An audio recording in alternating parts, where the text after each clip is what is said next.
Bana, natambua huu muda wanangu wawekezaji mnaandaa mikeka yenu na pia wapo ambao wanasubiri maelekezo kutoka kwangu. Sasa kabla hujafuata maelekezo kutoka kwangu na kabla hujaandaa mkeka wako, hebu tenga dakika zako kadhaa nisikilize kidogo ninachotaka kuongea. Kuna gemu 4 kubwa ambazo na uhakika wewe mwekezaji leo utazihusisha kwenye mkeka wako. Sasa hizi gemu 4 kubwa za kuwa nazo makini sana, kwa sababu next week kuna UEFA Champions League Jumanne na Jumatano. Kuwa makini sana kwenye hizi gemu 4. Gemu ya kwanza ni Celta Vigo na Real Madrid.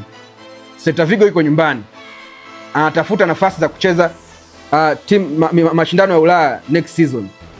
Real Madrid yuko nafasi ya pili, anakosa wachezaji 9 kuelekea gemu hii. Wachezaji 6 wako injury, wachezaji 3 wako suspended masuala ya kadi.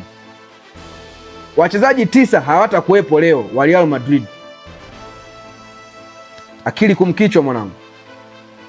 Celta Vigo anatafuta nafasi za kucheza mashindano ya Ulaya. Yuko nafasi ya 6, obviously anaweza akawepo mashindano ya Ulaya, lakini anatafuta nafasi ya kujihakikishia awepo.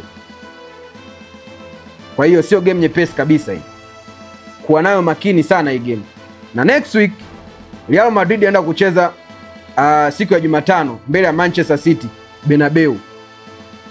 As you know, Real Madrid kwenye UEFA Champions League yuko serious. So obviously hao mashindano ameyachukulia serious zaidi.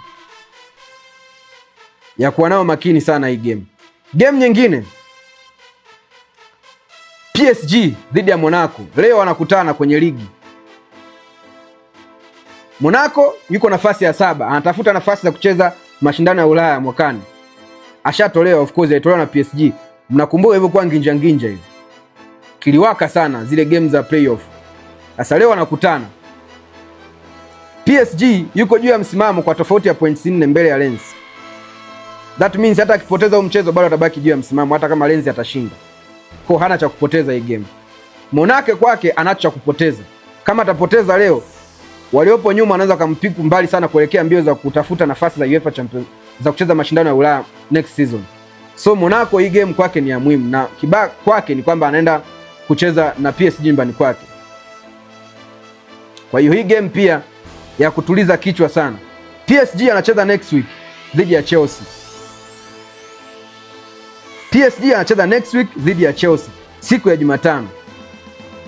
As we all know, hawa jamaa wameipania hii game na ni game ya muhimu sana kwao. So kitawaka sana. Kwa hiyo lazima asave energy yake PSG. Game ya kuwa nao makini kinoma. Game nyingine ni Bayern Munich dhidi ya Borussia Mönchengladbach. Bayern Munich hana cha kupoteza kwenye ligi ya Bundesliga.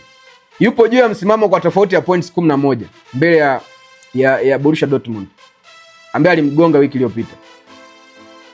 Sasa leo anakutana na Borussia Mönchengladbach ambaye hana cha kupoteza kwenye ligi. Yeye yupogo ni mid table team ambayo ipogo tu.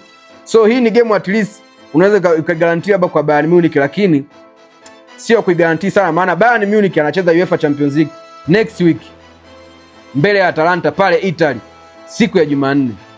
Sio game nyepesi kabisa hii kwa Bayern. Ni game ngumu.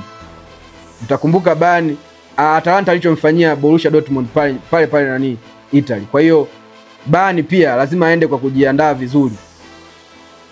Sio game nyepesi kabisa. Game nyingine ni Liverpool anacheza na Wolves. Tumeishuhudia Jumanne hii game pia ilichezwa pale Munich Stadium. Na leo Liverpool anaenda kucheza pale Munich Stadium mbele ya Wolves. Hii ni game ambayo Wolves ashaonesha ukubwa wake mbele ya Liverpool. Asha prove long Liverpool kwamba anaweza kumpiga.